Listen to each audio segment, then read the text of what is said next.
coalesce and react to it. But now that it's Hispanic, Black, and white men, you know, it requires the kind of complex reaction and really kind of upfront conversations that are just not.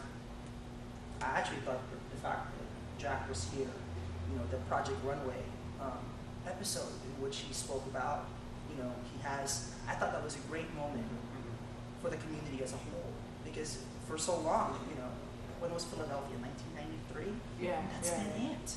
Angels in America. Okay, great. You know, thankfully we have shows like Noah's Ark, but we still need to do more.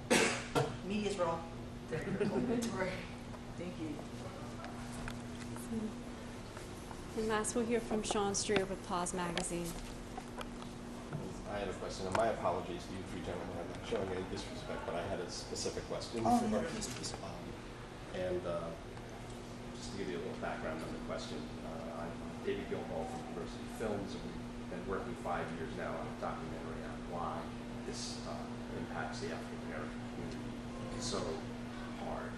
But I wanted you to talk from the perspective of someone who has been fighting this disease for a very long time.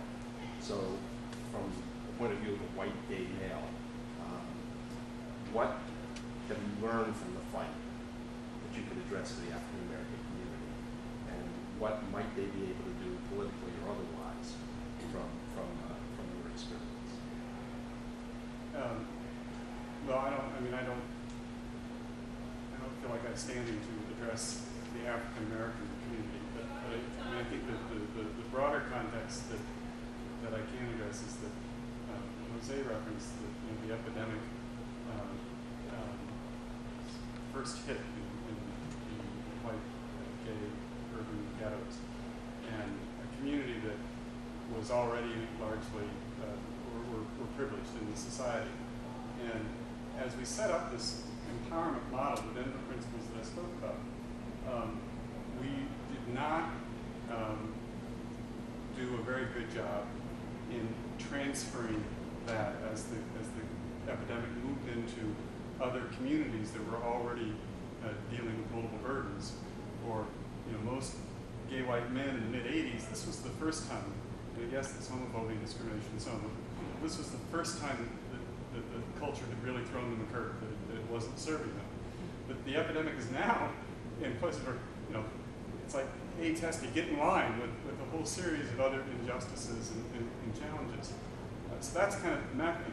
But then I think you have specifically, since the Bush administration, a wholesale gutting of community-based HIV prevention.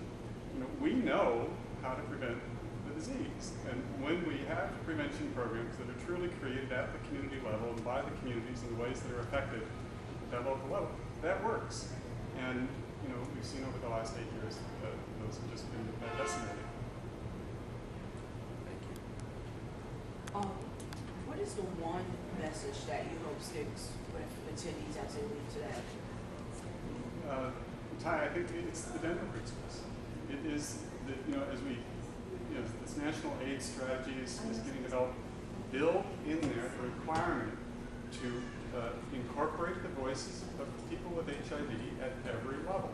Because when that is a guiding principle, and there are all sorts of quantifiable ways that can be incorporated, you're going to see a different kind of response to the epidemic.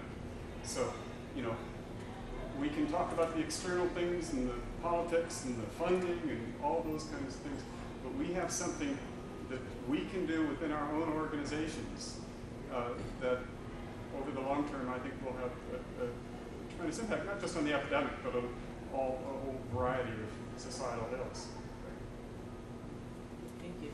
Okay, that'll be my last question. Thanks. Well, thank you very much again to our panel and to the meeting team today. For a picture. To the meeting.